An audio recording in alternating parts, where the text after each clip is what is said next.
Meta Perspective Podcast. Hello, and welcome to Meta Perspective Podcast. We're your hosts, Alex, Evan, and the girl. This is the show where we talk about deep and interesting topics and try to get to the heart of the idea through multiple perspectives. But if you are joining us for the first time, please give the channel a follow and the video a like. We plan to do random giveaways and things like that, build a following base, so it doesn't hurt to stay active.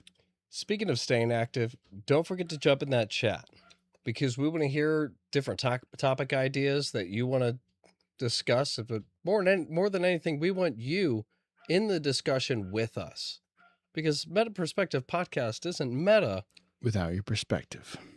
Boom. But seriously, guys, if you're watching this live, now we just started, you can join in, you can leave a comment, we'll respond to it. We got to pull it up there. If you are watching this in post, let us know what you think. We've done a lot of episodes. We're going to be uploading them systematically with, editing the audio, things like that. So give us some love. Let us know what you think. And we stream Wednesdays at between probably around 9 Central Time. So join us then if you want to be a part of it. Anyway, we're doing a series on spirituality. I think this is episode 9. We've had a couple guests. We've been kind of going here and there with the topic, just the general direction of the series. We've covered a lot of ground. There's still more to cover. This is our longest series that we've done so far. Tonight is going to be about money and power and God. But basically, we're going to be good topics. Yeah, we're going to be kind of touching on how, in a lot of ways, the idea of God or spirituality has been replaced with love of money, following money in kind of our society, this opulence, this lavishness, and that has become a spirituality in its own, and there might be some downfalls and setbacks with that mentality. But so we'll start it off tonight with the recent IPO of SpaceX. I think $1.7 trillion was the initial offering. I think the stock price was at 153 initially. When all the deals were said and done before it opened. And within the past 3 days, it went to I think 224, which is I think about a 46% increase in 3 days on, it's at $2.7 trillion now. So it gained $1 trillion, I guess, if the math is right there. Insane amount of money, but it's not like Nvidia is 5 trillion plus. I think the next is like maybe Apple or Google, like 4.4 trillion. So yeah, that's a lot of money. In perspective, the national debt is about 34 trillion and gaining, but you throw all the Googles, the Apples, the Microsofts, the Metas, the SpaceXs, you throw them all together, it's like maybe half of our debt. Different show.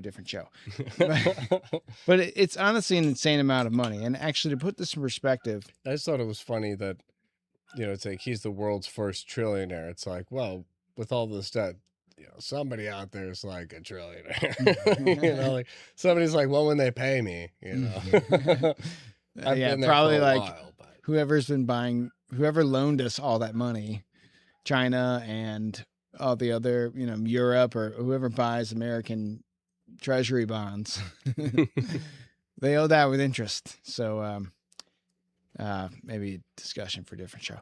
But to put that all into perspective, did you ever see that movie, The Social Network, about Facebook with Jesse Eisenhower?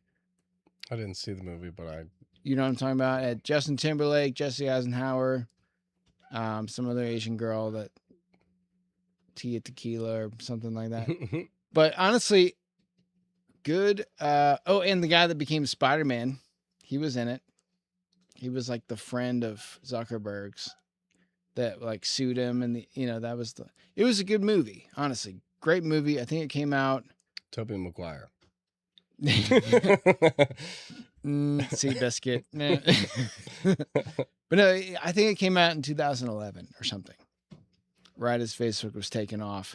And at the end of the film, it's like, Facebook, became a company for like $2.7 billion. Spoiler. And now, or that was like in 2008 or whatever, whenever the plot of the movie was going on. And then like, now it's worth $27 billion.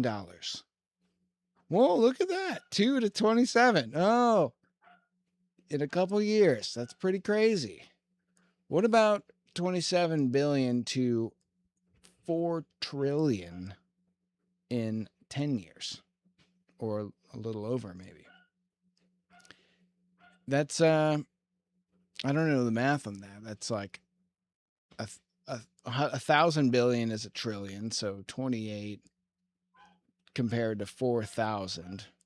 You divide 4,000 by 28. What the number? It's like, how many times you doubled your money. It's a shit ton. Yeah. Which is It's insane. do you want $1 million now or a penny and double it every? Yeah, like that little parable thing. So I mean, yeah, They're like, yeah, I'll take the $2 billion for the company. The other guy's like, give it 2 years, it's gonna be worth 50 trillion. like I feel like $1 billion is the new million. Like when you're growing up, it's like, who wants to be a millionaire? And like Survivor, like $1 million was a lot of money. Now GTA did it the best when they released like the first like $1 million car, and everybody was like, yo, they got a car in the game. It's the Bugatti, the first gen Bugatti they put in the game, and it's like it's $1 million. And it's like you go on there and it's like every car is like base 3 million. Yeah. Take it to this place, and then you can like do the special mod that brings it to like, I mean, the mod's like 1.5 million, but then you can add like other stuff to it. And at the end, it's like the thing's worth 7 million. And it's like you look at life now, and it's like not that long ago. They're like, this car is a classic. 10 years. Like this car's a classic. This thing's 1.5 million. You're like, that's insane. And now they're like, it's 20 million. You're like, it's been a year. You could probably calculate the rate of inflation of GTA over the past like 15 years or however long the game's been out. Like, but it's kind of like that where you're like, it's weird how in the beginning it was so normal to be like $1 million car is crazy. Yeah. And that now it's like, well, those cars are like nothing compared to, I mean, now it's funny, you look back, you're like, yeah, like 15 grand for a brand new car wasn't that bad back in the day. Yeah. I mean, we're going to be those old guys. We're like, back in the 1900s. But for real though, like when I was 21, you could get a 30 case of Keystone Light. I remember $13.67.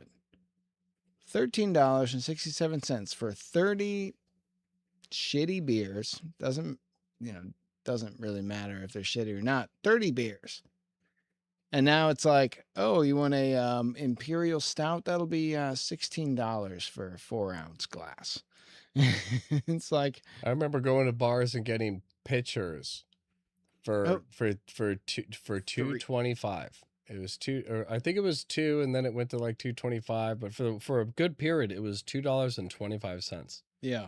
And then it went up to 3. Then it went up to 4, and it climbed. And now I'm sure it's like normal prices. I'm sure that's not a thing anymore. Yeah. Well, I mean, that's, that all kind of factors into, the, $1 trillion isn't what it used to be. $1 billion isn't what it used to be. $1 million isn't what it used to be. Even $1,000. But, that aside, there's obviously a siphoning of wealth that's happening, where people that have money are able to easily and very strategically make a lot more money with their money. That is the idea of capitalism, and a lot of these people are entrepreneurs and creating value for the community and the country and all that. I understand that, but it's a accelerating process that doesn't really have a viable off ramp for people that are not that, and it's very select few people. So, you know, we can take part in things like the SpaceX IPO, and we can make our own money off of that. But if you have several $billion and you make the same ratio of money, the same percentage, it's like, okay, now it's a different league. And you know, something that we were even talking about before the show was the idea that, you know, rich people don't spend their own money. They borrow the money and then they spend it and then they pay it back, or they, you know, they pay the interest, but it's either an investment or it's something that, you know, is going to further wealth. Which, you know, banks are happy to lend to those people, because even a 1% on a couple $1 billion or whatever is still a lot of money for, you know, if you have to create it out of nowhere in the beginning anyway. So yeah, it's a system that was designed for forward momentum for anybody that would choose to play within the rules and advance themselves. But now it's kind of becoming a runaway train where there's like stupid money. And to bleed this kind of into that's the spiritual aspect of the topic is you have on one hand people who can create something that has its own value. Well, within the system, people are leveraging that value for places that don't have the money to kind of give you that money, that making it up. So it's like, okay, I have now leveraged this major loan using this thing I've created, because I mean, it's priceless. It's valued at this now, trillions. So now you just keep taking that loan, you keep creating more stuff. Well, this model's been around and it's kind of gotten out. So now you have companies and stuff doing it with like YouTubers and influencing and advertisement. And it's these like giant conglomerates that are like, we can get your stuff out and you pay us money. Now, this thing that's really not producing any kind of value now still has that same like overvalued Precedent, or like a precedent standard that now you could leverage and you can start doing other things. And as this gets out and more people are doing it, you start to see a draining on everything, because you're devaluing what money is when you're oversaturated. It's the same idea as like the NFTs. It's like in the beginning, it's like, it sounds like a great idea until you realize like it's like a pyramid scheme. Realistically, anybody who knows a pyramid scheme is going to look at this and go, I'll be the guy who makes the NFTs. I'm not going to be the guy who buys them. I'll be the guy who makes them, because if I make them, everybody buys them. After that, if they go up in value or down in value, it doesn't matter. I sold them all for the base price. Each one was $1,400. I sold 24. Yeah. All right, I'm good. I'm out. The thing is I noticed in the beginning, like, well, what happens if everybody starts being the ones producing and the market's oversaturated with highly expensive things? And it's like, they can't all be worth $2,000 if there's like millions to choose from, because there's more of these high valued things than there are people buying them. So tons are just gonna not sell. So you have to kind of lower the value. If you're doing this, then now they all start to become undervalued. Yeah, it's based on supply and demand, and it collapses. That's the same idea as the dollar. If it's not rooted in something viable, like gold or something, where it's like, this is gold. This is like you can use this for stuff. I don't know. We agree. This is expensive. This is where money's rooted. If you don't have that and it's just being made, and then other people see how that system works and they're like, I make something fake and leverage it for this. And then I just keep leveraging things. And now I have apartments. People are paying off the rent while I leverage that place for other stuff. And as this just expands, it's like, well, what's that doing to the dollar if a lot of people start doing this? And you Yeah. see all this YouTube stuff of dudes in Ferraris, dudes here, dudes like just all this like over expensive stuff. You see like Ferraris and all these supercars just like why are they why are they exploding? Like there's that much wealth in the world that these car companies can make a new version of the Ferrari like every year and all this stuff and just keep raising it. So like this one starts at like 3 mil and it's like here's McLaren, all these companies that are just like we're all selling out.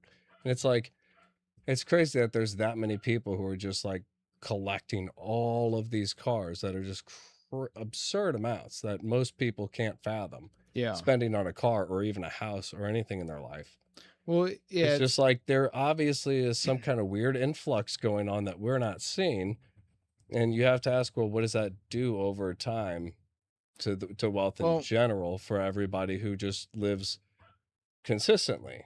But you Right. notice everything inflating, you know, things getting wild. It's like, well, that's because of something or somebody like messing with the pot. yeah. Well, That was loud. you know, you look at like what oh what Just how long I went. oh I meant to say long, but I said loud. It's The like, dogs got to me. dogs aren't loud. Sorry about that, guys. They'll eventually stop. But yeah, so I think that's kind of what's going on. To tie back to the spiritual element of all this, Oh, my bad. it's a draining effect. But that's the thing. Is like Well- there becomes this element of everybody starts funneling and focusing on just the money aspect of it. And now, if you take out like Elon, if you take out like having any kind of actual like substance in what you're providing, and instead you're just levering stuff that's worth nothing and values nothing, you start like you get this kind of world we're in now where it's like, oh, you can just like get money. And it's not something that like you earn. It's not something that you do something to gain. There's no like accomplishment in getting it. It's just there for the take and go get it. It's like it takes the spiritual out of it just by kind of how like American society at least kind of views money. You know, it's not something you have to have substance for. You just go out there and get that bag, you know, by any means necessary. Well, yeah, I mean, it's I was about to say it seems to be something that's, I'd say, spiritually draining on most people, because you know the rich keep getting richer, the K-shaped economy idea. It's that, you know, that like you're saying, with leverage and with the options available to you, if you have money, it's easy to make it. You know, it's like an old saying, how do you make $1 million in the stock market? You start with 2 million. Or, you know, it's like something like that. Like, you know, your average everyday person does not have the type of means to earn that type of leverage, or to at least, you know, it's exponential. It accelerates itself. So, you know, I think for most people, it's the spiritual limbo where, you know, it's draining to have to go to work, especially if you work kind of a close to minimum wage, maybe a labor job, anything that's like either taxing on you mentally, emotionally, physically, etc. Which is most jobs. I mean, like people say, you know, do what you love, you won't work a day in your life, but like most people don't have that. That's kind of a fallacy. It's like, you know, we work to make money, work to provide for ourselves, and, you know, live to do the things we want to do. But like, once you achieve stupid money status and you don't have to work, then that's a different game. But like, most people are not in that. So there's this idea that it's something attainable, or it's something that's easy. You know, that doesn't come without its own sacrifices. And, you know, it can be easy if you have the right mentality, if you really come across some inspiration or some type of some type of back thing that actually adds value and creates value where there wasn't before. That can be good for humanity, society, things like that. But for the most part, it's this perception that that it's an achievable goal it's not that hard, and that you just get jet set one day and everything's going to work out and you're going to be a millionaire. And it's like that, in reality, that's not necessarily true. It's not how it's been sold, but a lot of people don't understand that. And they kind of adopt this mentality that turns their spiritual focus and the focus of who they are towards achieving this false reality that's been sold to them. So, and I say that to tie it back. It's like the sacrifices that people with that mentality will make is,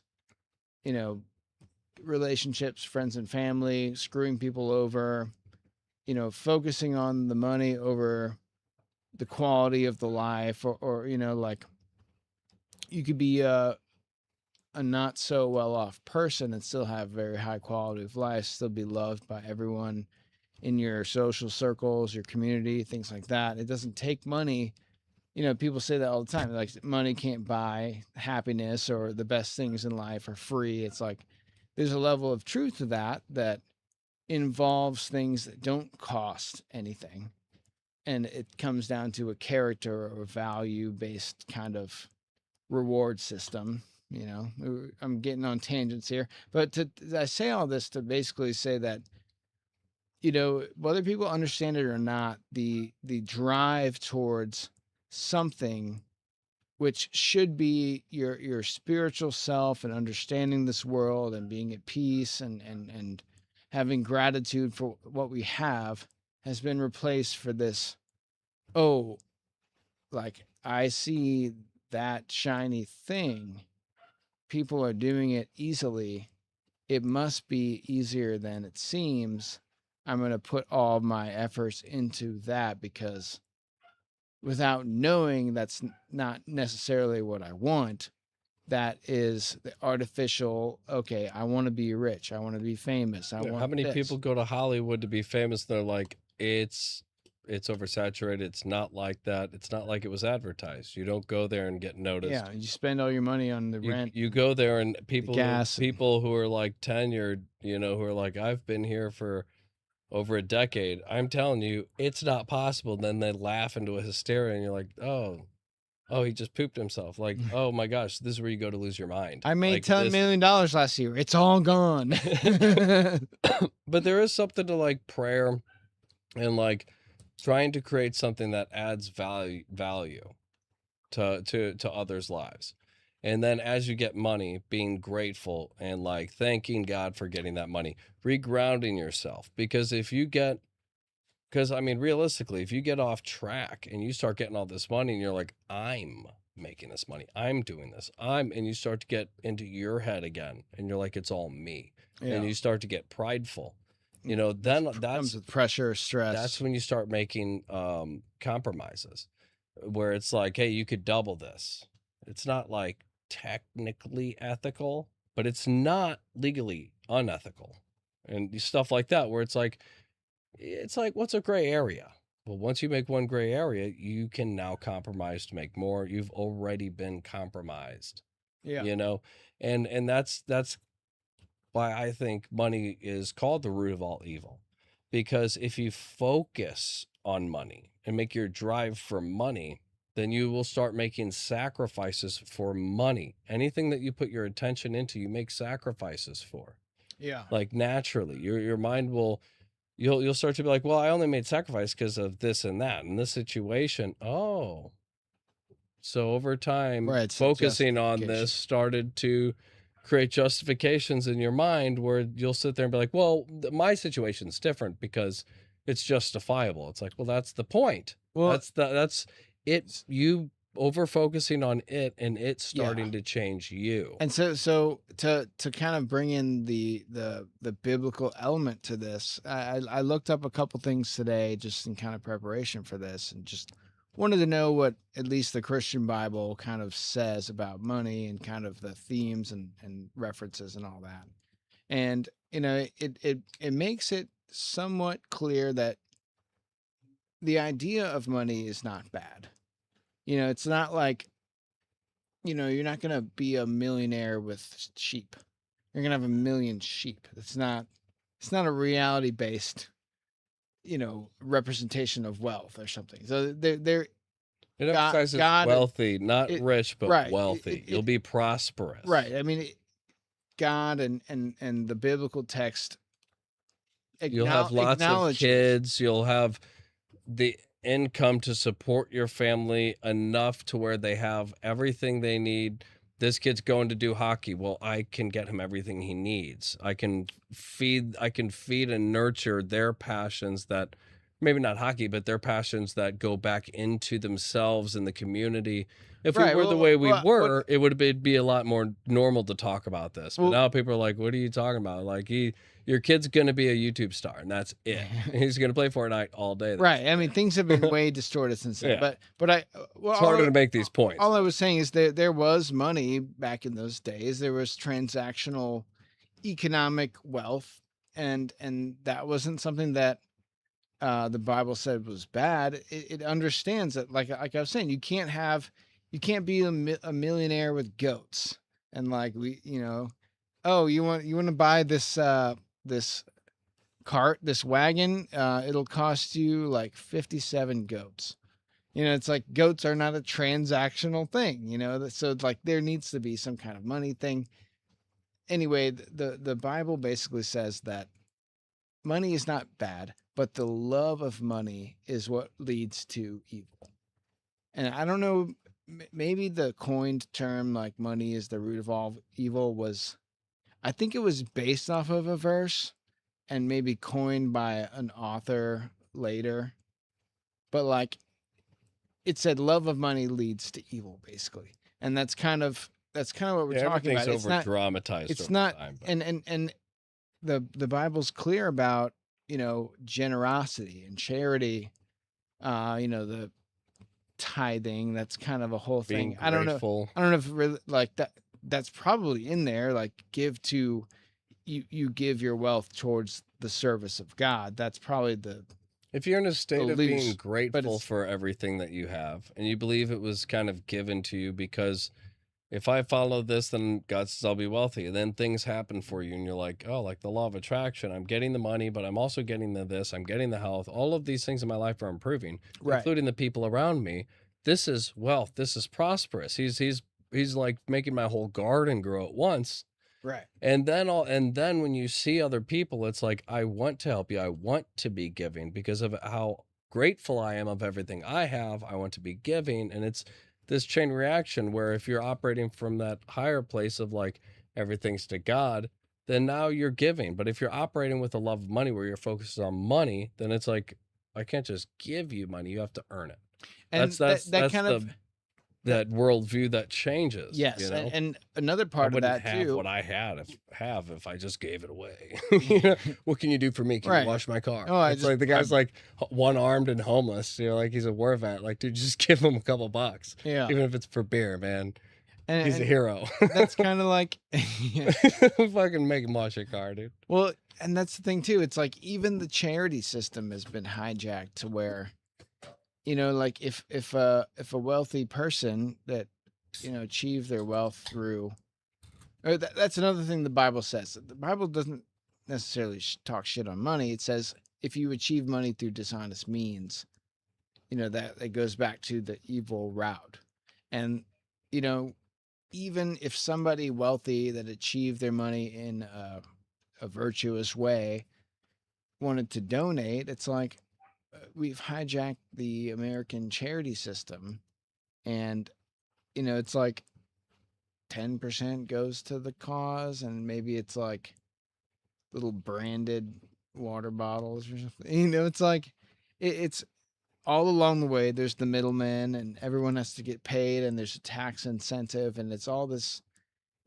infrastructure, and people go to college to run nonprofits and all this stuff. It's like is it charity work or is it some type of system that's been developed off of these old traditions of charity and the idea of giving and all that? It's become more of a commoditized Something thing. you Like, can leverage on you know, it's like, oh, well, if I donate this money that I got, then I can write off my income, and it's like, oh, well, I would have to pay taxes on that money received anyway. So It's really just become like wild, like almost in your face, public money laundering. Like That too. for the cure. Like the whole thing of For the Cure isn't to give us all your money and donate it all so that we can find the cure. It's donate and give us all your money so we can keep advertising awareness so we can for keep the cure. paying for that's- cancer research, but then when we discover the cure, then we monetize it. That's why it's for the cure. It's like your brain says we're donating money for the cure. But it's like you're donating money for awareness for the cure, because that's all you've ever seen the For the Cure do Yeah. is pink ribbons, pink shirts. You see advertisement everywhere. You go to a sports game, there's pink ribbons on the banners around the dome. You see it, you used to see it everywhere. And it's like, how much money did it cost to put that banner there Yeah. right next to McDonald's, and Nike? It's like, how much money how much of our donations are you spending on advertisement when I feel like you should be spending it on the cure for cancer, not so much advertisement for the cure? And the You know, funny, and it's just, yeah.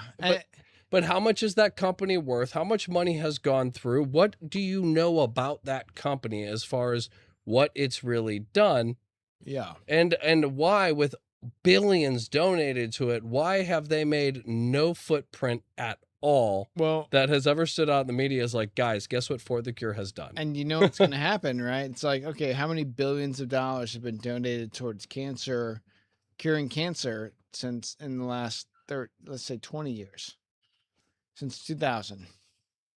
You take all that money, a lot of it's, like you're saying, it's go to pay for little bracelets and ribbons and stuff like that. So like, let's say 10% of that.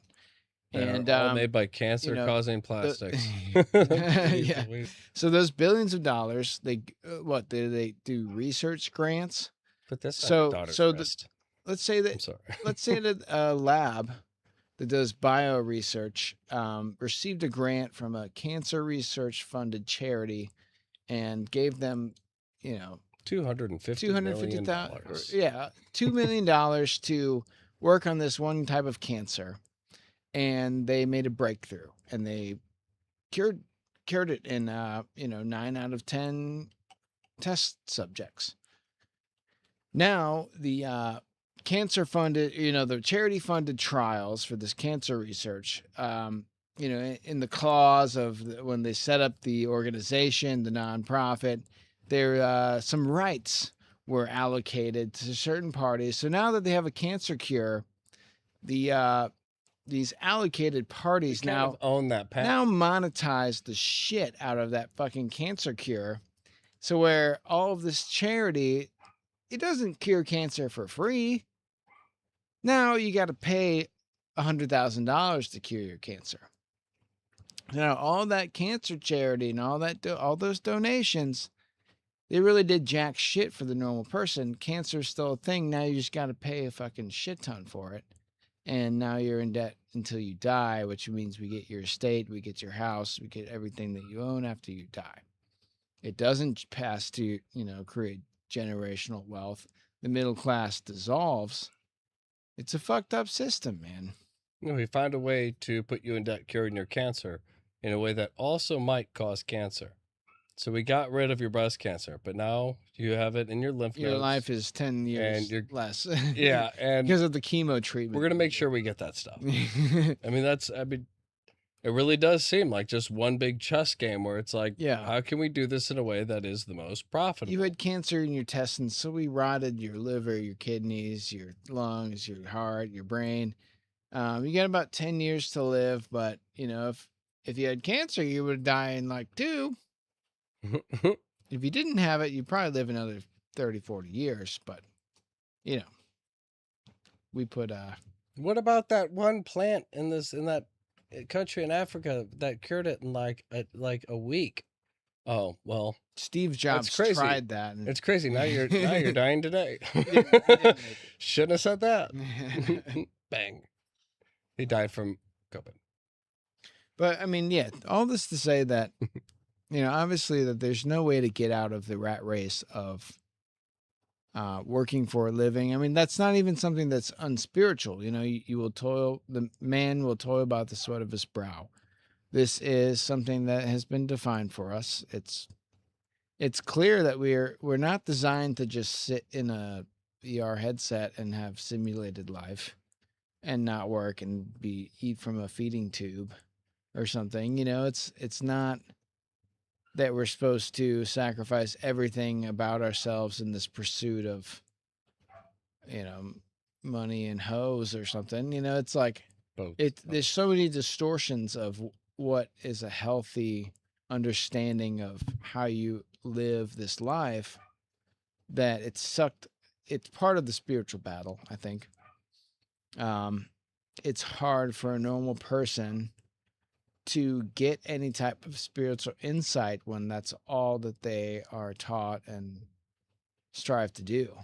It does seem like there's an actual war between good and evil that's constantly going on in a different plane throughout all of us, where you could be going through something good, but something will try to push you to a bad. And it's like part of you helps win that battle.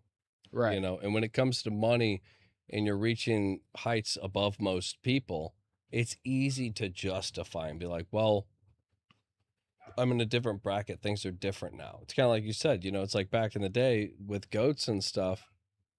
Like, I'm worth all these goats. Like, that's what I'm worth. Like, I'm worth this giant property, this whole thing that's self-sustainable. Like, this is gold.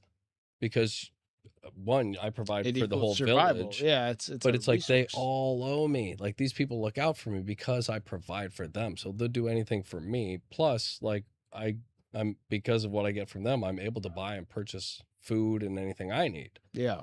So it's like now we're in a time where it's easier to justify and be like, well, it's not like there's value I could produce, so I might as well just produce slop that kind of takes advantage of the stupidity of people. And just, you know, even if, you know, it's only $20 a product, so I'm not really ripping them off. They'd spend $20 on fast food or something else that is poisonous or stupid. I'll find a way to justify why it's okay for me to get it, Yeah. you know? And that's that slippery slope of just like money being the factor, especially in a time where it's like, you know, when you have that fight of good and evil internally, spiritually, you know, it's like, well, why should I be the only one, you know, trying to circulate my money back into my community and do things like, do I get a tax write-off for doing this for the community or putting this here? Like, what do I get out of it? It's like, And the sad thing too is like, you know, there are a lot of beautiful things in this world that, you know, you have to have money to experience them. And, you know, that's why the middle class is so important, is because, you know, based on the system that's been set up, this 9 to 5 kind of indentured servitude to the Federal Reserve, and, you know, you got to pay your taxes, you got to pay your debts, get a loan for your house and all that, you know, that is kind of, you know, the middle class could withstand that for a while. Now it's kind of getting dwindled, so it's like it's tight, but there's so much to experience out there that just costs money. So like people need to basically work not to survive, because you could take, let's say, probably 10,000. Let's say you take $10,000, you buy a nice tent and some camping gear and a shit ton of sugar and vitamins, and you go fucking live in the woods. You could survive 10 years off of that, you know, like, but what would your life be worth? What could you look back and say that I really did? You know, it's like all these people are working a 9 to 5 job, and then they take a vacation, they go do these experiences, but you're just sitting in the woods eating sugar and vitamins. That's not a life. Back then, that would have been a great life because you don't have to like toil and build a pyramid or anything like that. Like, and But it's a break, get a splinter and die of infection and sepsis. It's like that would have been a lavish, great life. Live in the woods, eat sugar and vitamins. But now we have to work for some type of survival ish. But like it's a lie, and it's kind of it goes to what at people's core. I think everyone at at their core sees this sense of upward mobility. They want that. It doesn't necessarily mean that you're sacrificing your spirituality or your dedication to God or anything like that for it, but is a slippery slope of, because that provides the worldly pleasures that you see every day as so beautiful and all the things that you'd love to do in this lifetime. You're faced with your own mortality and realize that it's not necessarily achievable to do all these things, but you have this hope and this expectation almost that it could happen to you or like, this is an easily achievable thing. Look at this person. Look at that person. All I have to do is think about this, come up with this one little invention or like, blah, blah, blah. And I think it's too much for people's spirit to handle. and I think that's because of the world we've been placed into. It wasn't that long ago that certain people had skilled trades. You had people there were actual farms all over Missouri, Farms and blacksmiths like, and and like even when I was a kid driving around, there shoemakers. was like legit farms, and these guys would sell the meat to like local farmers markets, and they had systems down to where it's like there's always meat produced, there's always stuff, and it's for like this area, this kind of Yeah. region. Like what, like we do this kind of like city block kind of area. But over time, we've just gotten used to the idea of like one guy coming in and being like, I'm going to be the meat distributor Yeah. for your state or for the country. Right, because And the there's local farmer's selling it for $1 a pound, and then the mass producer's selling it for 90 cents a pound. But back in the day, that you could have different places to get meat, different places to get this. You had places Right. kind of, That's what I'm but I saying. mean, you had places that were kind of competing, but now it's like a fake illusion where it's like I can buy meat from 5 different companies, 5 different guys who give meat to the whole country. Like, well, that doesn't seem right. It doesn't seem like you guys like chicken nuggets, 5 like main brands. Like, it doesn't seem right that you guys all have enough meat that can be broken down and everything into the way it needs to be sent here, and then it gets to my house in a right matter of time without going bad. Like, you're doing stuff to it. This is no longer healthy. Like, you have to cut corners because we're talking weeks apart. Yeah. Like, this is raw meat, weeks and weeks apart. Like, there's no way. It's like, well, it goes through this freezing thing and this and that, and we dip it in this chemicals. It's like you look at stuff now and you can't even recognize half the ingredients. Yeah. And it's like, these are the compromises where when you're in a world where when you go to the store, there is no more farmer's market. There's no more, these are normal people producing stuff. It's, oh, well, here you can get a cool, sweet onion relish for your charcuterie. That's like home, it's a family owned place. Okay. Well, what about the cheese? Is that going to be a family owned place? The crackers? Is the meat? Is anything else that I purchase? Can I get anything else that's natural and like fresh? Yeah. Or is everything else on that charcuterie board like stuff that was processed and like filled and like all these different things a month ago? I mean, you look at milk now and it's like, I have milk that says it's good for the next like 6 months. But then as soon as you open it, it goes bad in like, 3 days. And it's like, well, I get certain aspects of the freshness, but at the same time, it's like, even back in the day, you couldn't do that. Yeah. There was still realistic limits.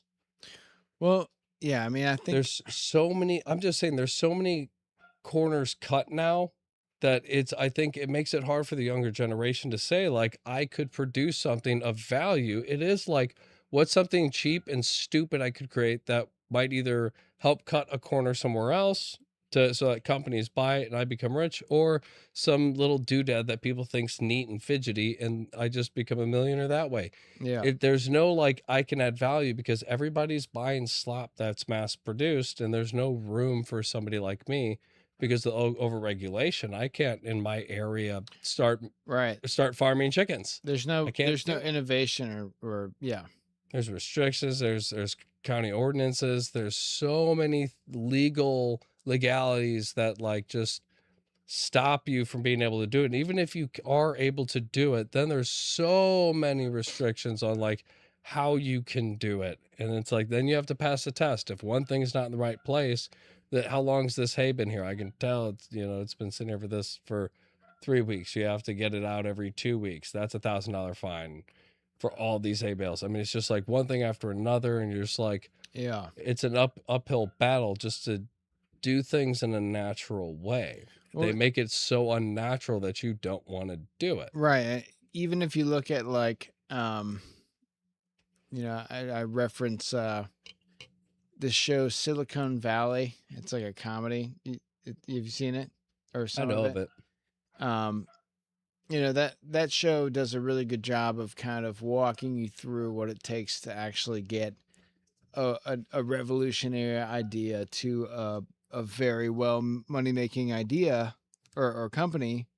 Is that it's all at a certain point it's all about like shareholders, and it's like the people that fund you initially have a stake, and like they can kill the whole project, and it's like it's very commoditized. Everything really is now, and they're even talking about commoditizing natural resources and tokenizing things, and it's just going to accelerate from there. It's going to be this And transactional god. That's how you do a takeover, because people, for these younger generations, what do? Do you sit there and go, well, we're all going to rebel and go back to farming and not listen to any of your regulations or anything? We're going to fight against you. It's like, that sounds like a lot of work for a kid who grew up on an iPad, who doesn't understand the first thing about farming. Right. Watches one video and it's like, You holy need shit, the that iPad looks to hard. learn how to farm. Yeah, like, ew, that looks dirty. Ugh, you gotta wait. He wakes up at 3 a.m. Ugh, like I'm a 10 o'clocker at best. It's like Yeah. we've been conditioned in a way where we almost our spirits are broken to the point of it's too hard to go back, while at the same time we don't want to go forward.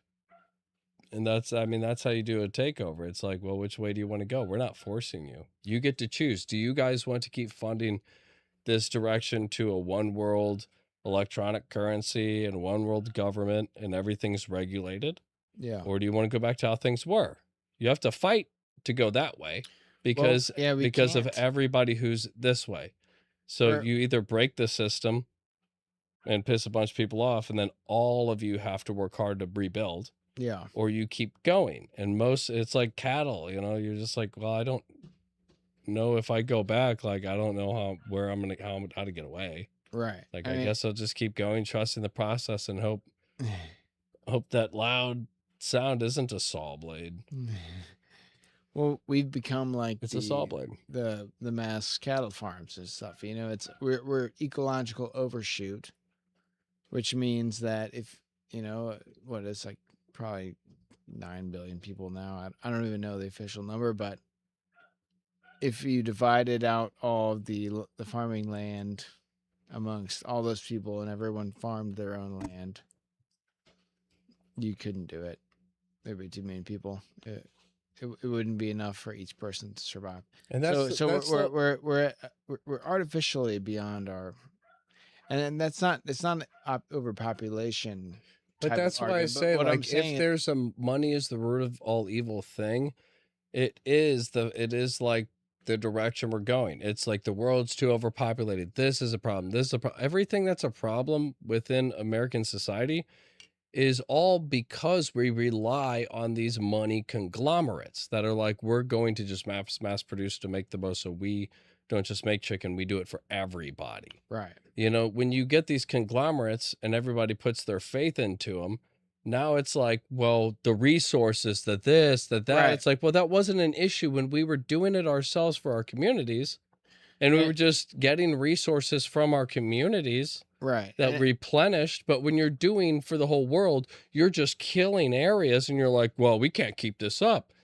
Let us do it naturally then, because I don't need to take out a whole forest for my community. Right. And what I was building up to is that there's a resiliency in what you're talking about, where it's this distributed kind of burden or generation of resources that actually fortifies the system from being harmed. So what I was going to lead up to was that, you know, we're building ourselves up for some type of collapse, similar to the end of the Bronze Age. This is before the time of Jesus, like maybe a couple hundred years before. I think 300, 350 AD or BC. Everybody was, there's a lot of technological advancements, but they were all relying on this intricate system of trade and these sea routes and, trade between the West and the East and all these countries. Everything was mapped out and everyone was flourishing. But then I think the historians agreed that it was like some pirates or some Vikings started disrupting these supply routes, and that kind of accelerated and the whole system unwound. And then we just don't have any records for like a certain period of time. Everything just collapsed. And it would be like today if like we're saying that we're ecological overshoot, people can't farm, they don't know how to survive. Like, yeah, you could buy sugar and go live in the woods, but you can't make sugar. It's like, so if all this supply chain and all this monetary system, it just collapsed, then you essentially, none of it would be worth anything. It would be, how not only how we can survive for a short amount of time, how could we sustain this survival effort, and all of that prior knowledge is lost. So it's like, the money in a lot of ways has replaced the labor of survival and the toil by the sweat of your brow idea. It's not toiling by the sweat of your brow if you're clicking and typing on a computer. That's not toiling anything. There's no sweat involved. Maybe a little grease from, like a sedentary lifestyle, but it's like you're not producing anything in the way that it was back in the biblical times, where you had to work and physically understand why you're earning value from the currency or the money or whatever. That you're sitting in a chair with 50 other people sitting in a chair, all streaming the same thing, and all of you have thousands of people watching. So one company recruits all of you, and now my company can be used as leverage to get loans to create other companies. And all my company produces is people doing what they're already doing, distracting people from what they should be doing. Yeah. And that's the value that we see just spreading like a virus. The House of Cards, in a way. I mean, there's real innovations under the surface. But most like life hacks and things you can do. Right, It's like, here's how you use something that somebody else made that you don't know how to make, and here's another way to use it. Right. Everything beneficial has doors and rights and channels through which value can be generated, and people own those channels. So it's never going to be the people that donated for cancer. If you donated, $20 million to cancer research over the life of your thing, and you get cancer, your bill's not going to be 20% cheaper. It's not going to be free because your money went to help and solve the cure, so now it's free to cure cancer.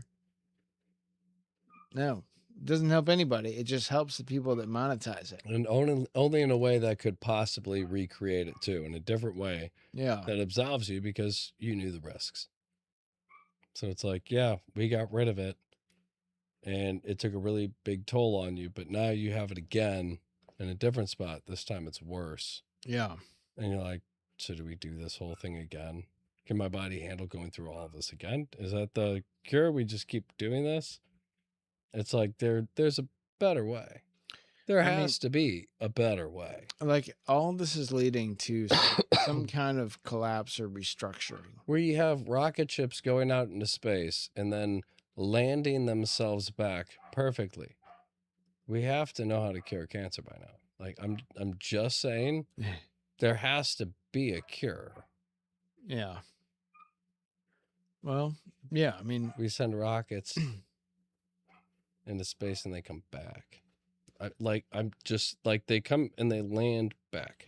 so You're telling me you okay, I have will. all this technology and you don't know how to use any of that to figure out algorithms to fix a Yeah. basic genetic like it's just a mutation of cells. Like that sounds like an easily fixable thing. Like, It and sounds like if I was like a scientist and it's like, what are we dealing with? It's like a mutation of your cells. Okay. We can fix that. well, that's the whole thing with the human body. It's such an advanced machine that God created, essentially. It's so complex that for Is there us a way for for the us to human say that we cells understand it. to go back to the way they were? Again, It's easier. It might die tonight. to I catch don't a know. rocket. but it's like It's easier to design and catch a it's rocket. like, so my than- body was normal and then some cells mutated. Can my body fix that? And they're like, well, only so- radiation can fix that. And you're like, doesn't that cause mutations? It's the best way we know to do it. It's like, how much is it? Astronomical. yeah. You're like, I don't. That's the best way. They're like, well, you got to fight fire with fire. Everybody knows that. Like, there has to be a better way to fight it than what is throughout history the worst way to fight it. You fight it with fighting how it Fight it with started. money. Yeah, like how do we South take Park care of and your Dennis bully? Rodman. How do you take care of your bully? Don't try to understand him. Don't try to get on. Don't try to break through the issues that make him want to bully you. You need to find a way to just hurt him so bad. You got to fight fire with fire. You just got to be his bully. It's like there has to be a better way. Like I'm just saying, like there has to. Like literally, that's not a talking point. Like there is. Well, Because there has to. There's two sides to everything. If you can fix something with something that causes it, then you can also fix something with something that doesn't cause it. yeah. You can treat inflammation in some ways with heat. In some ways. You can Or- also treat inflammation With cold. with cold. I'm just saying, like Well, some ways work better. so to kind of get to some of that you had just said, we started this thing off and, Elon Musk, richest man in the world, first trillionaire in history. But honestly, I don't think it's that bad because you're right. To launch a rocket in space and come down and catch it, that's hard to do. Cure cancer would I be can't do it. harder. But most billionaires, I made an app. Or I do We know how to Sure. genetically I modify buy and food sell- with a spray. I don't yeah. think that that it's that hard to figure out Right. cancer. I buy and sell munitions and bullets and stuff like that. It's like, for Elon Musk to be the first trillionaire, just glad it's not George Soros. You know what I mean? Like he's acceptable as the first trillionaire in my mind. But there's so many other things out there where people just make their money off of bad, kind of evil or backdoor kind of shit, and it's So you like don't know if they're we don't know trillionaires. about that. He- Well, yeah, I mean, like Soros could already be a trillionaire. The dude's collapsed entire countries. You have to have some kind of power to do that. Right, but like On 60 Minutes, he was like, yeah, I guess I did do that. He was like, it's just business. What kind of business collapses countries? yeah. Not a country, collapses countries. You're telling me since then that guy's not a trillionaire? I mean, you look at like the top, the Magnificent Seven. You know, the seven richest companies, or at least 10, including SpaceX and some other ones. It's, Nvidia, biggest company in history. They do provide something that is a benefit. It's a high level processing chip. It filters into a lot of things. It does a lot of good in the world. And you have like Apple or Google. It's like, okay, well, cell phones, yeah, maybe, but we don't need Apple to make cell phones. Like, you started out making computers. Like, I'm not giving you credit for connecting us cellularly. Yeah, you gave us computers in our pocket. Okay, that's pretty good.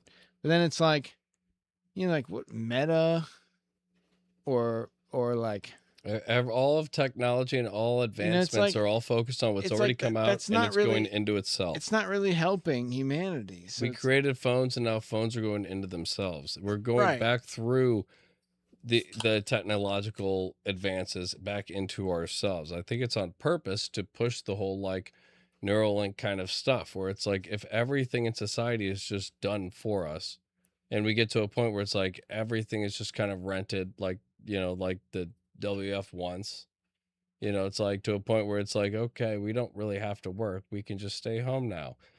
We're kind of quarantined, but we're quarantined for free, and we just order whatever food we want to the house. Yeah. Like if you're at that point, then it's easy to sign into like a Meta thing where it's like just put a Neuralink and then I can be anywhere I want. Right. It's creating a form of spiritual slavery that is not. It's not. It's a different level of slavery. Considered wrong morally by our laws and our modern ethics. It's something that's because we're allowing it's attacking the spirit without us acknowledging that it is wrong to attack the spirit in that way. You know what I mean? It's something that is unspoken. It's like it's in the sense of progression. Kind of praying to the economy. That is something I saw an interview recently, and it was like,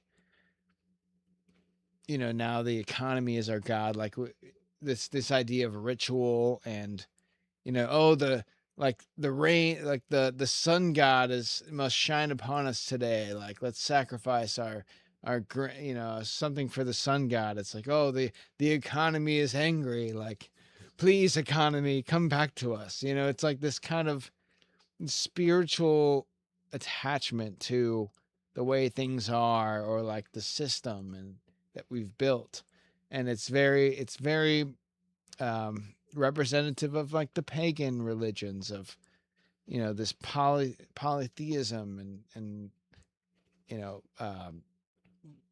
ritual sacrifice and, reliance and you take God give out and of take and the flow, Yeah, for generations, you just take God out of it while simultaneously building flashy things. Look, TV, radio, cell phones, and like as things get crazier, you're fixated on this now as they just quiet God down.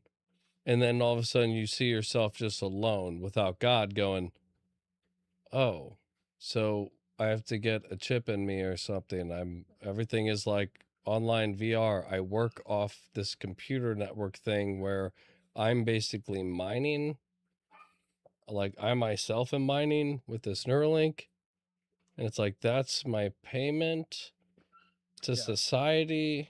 And that's what allows me to rent and borrow whatever I want in this reality. And it's shipped to my house and I just stay here. Yeah. It's like, how did this happen? It's like because you replaced God with something else.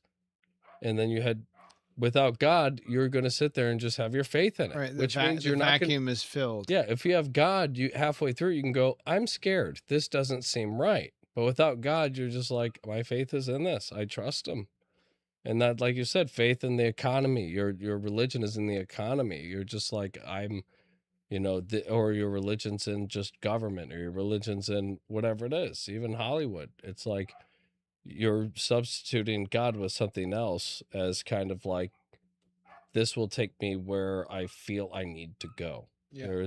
I feel like as a human, I'm meant to be able to, there's some part of me to unlock, and like maybe following the superstar, I feel something, they'll get me there. Maybe like following the government, it's like, it's my calling, like everything will be clear because there's other people who see this, you know. It's like this brotherhood is what they've done with like everything, to a point where nobody's really, I mean, you see it, but it's like the majority's not like banding together through God and being like, hey, we're all made from the same thing. Let's all take care of each other and realize this isn't good for any of us. Yeah. No, it's let's all argue about the little things that are the reason this isn't working for all of us.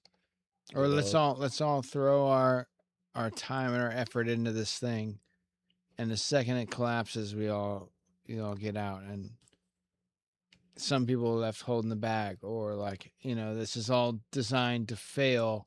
Let's just use this tool while we can, because it doesn't mean anything and just created artificial value out of nothing. So you can take that value and do what we want with it. And that's kind of what's happening now. It's the siphoning of, They're just liquidating. this is something I realized a long time ago. It was early in my younger days when I first started maybe partaking in drinking of alcohol, or when you were a baby, smoking of fetal certain alcohol. substances.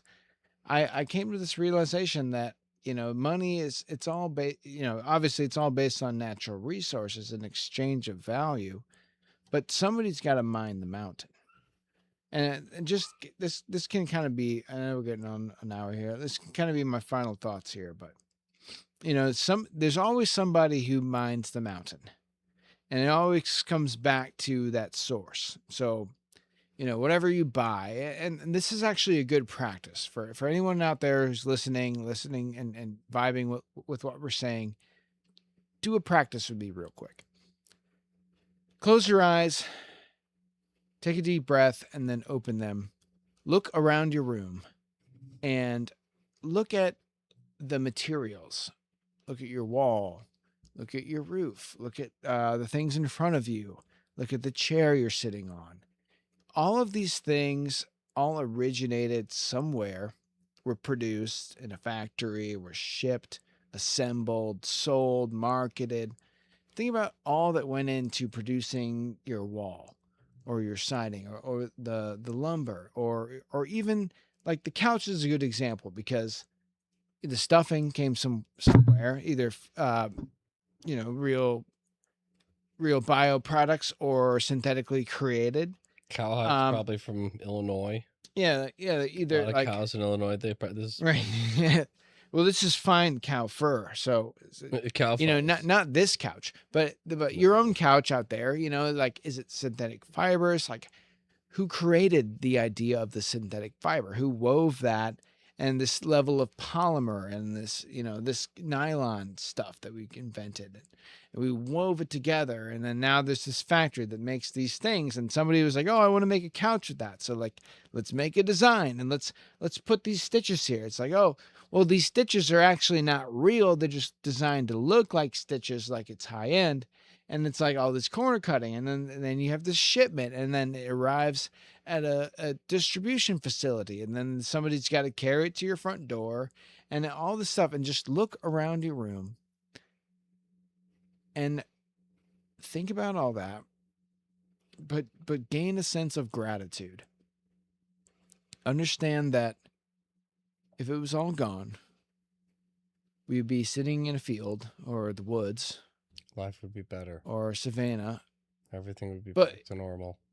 We'd be out of this prison. It would be more natural, but not necessarily better. No, we like this prison we're creating. Well, at least, like, I'm saying that you can't change it, but appreciate it and understand Embrace it. And understand how good we truly have it. Just let it happen.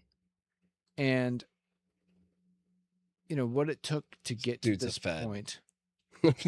I'm kidding. No, I'm serious. No, humans created great things. It's just been hijacked. Well, no. I mean, like we are in a situation where this is the standard. This is how things are, and whether you're spiritual and out to change this or not, you can't change it. There's certain things like we manufacture shit. Think about how amazing it is to have all this manufactured shit in your house. No matter where you are, you can appreciate that. And then take that idea and pair it with what it would take to produce all that yourself, what you would need if you couldn't get any more of it, and really kind of let that gravity set in of yeah, like this whole idea of money and the economy and all this, it's artificial. It's a means to an end. It's a system, a cycle, a progression, but it has nothing to do with your reality and your existence. And then you think about the people in your life, your relationships, your friendships, the past, the future, what you want to do with those people and experience with those people, not the things you want to buy or get or the stuff that you want. Like the people that if you took it all away and you were in the woods again, those people would still be there. And your experiences and the things that you know and learn, that's also going to be there. And just appreciate that and use that as your spiritual foundation, not the pursuit of money. Yeah. For my closing, I'd say kind of the same thing. Really embrace and cherish the people around you. Regardless of the condition we're in now, be grateful that we're in this condition and able to provide for ourselves in some ways. And but most importantly, cherish and embrace and be grateful for the people you have, because no matter what happens, those are the people who will help get you through it. And embracing people is what helps you improve as a person. When you cherish those around you, it matters when you hurt them, it matters when you offend them. It's the things that help clean you up and refine yourself. And if you're going to have a root and a balance for life when it comes to money, and being prosperous, it's like at the end of the day, the people that you help are going to help you. The people that you bring up are going to help bring you up. So anything that you pursue becomes easier when you have the help and love and support of others. So don't focus on the money, focus on the people around you. You can have a goal in mind, but don't let that goal be greater than the people who help boost you up to reach it. Give to receive. I want to say that's a major thing. Yeah. You don't want to be the person who reaches up and gets the power because you stood on the backs of all your friends. You want to be the person who grabbed that power and said, "Thanks for helping me get this. I want to share this with you." Yeah. That's what community is. You have to be grateful for what you have, and you can't let it like revolve around you getting it. There has to be something else that you're grateful for receiving it. Yes. But you want to share it because of how great it is. It's like, you don't want to just buy a Ferrari. Even at your most selfish, you want to buy a Ferrari so you can drive your friends around in it. Right. It's like some part of you wants to share, but if you take all of the ego out of it and it's not about a bragging thing, suddenly you want your buddy to have a Ferrari too. Or maybe you can't afford two, so we'll both get a Maserati and drive around together, and that's still cool. Yeah. We both got GTRs. It's still dope. Like, whatever, man. I'm not splitting hairs. It's better than a Taurus. Like, we're doing fine. Share. Be happy. Enjoy. And do it with other people. Otherwise, you'll drive yourself crazy just making yourself proud. Instead of thinking about that dollar. Cha-ching. Cha-ching sound. We're going to get that one next time. Cha-ching. Anyway, guys, Thank you for watching. Join us every Wednesday for the live show. If you're watching in post, leave a comment. Let us know what you think. And the spiritual series will continue next week. Until then, Meta Perspective out.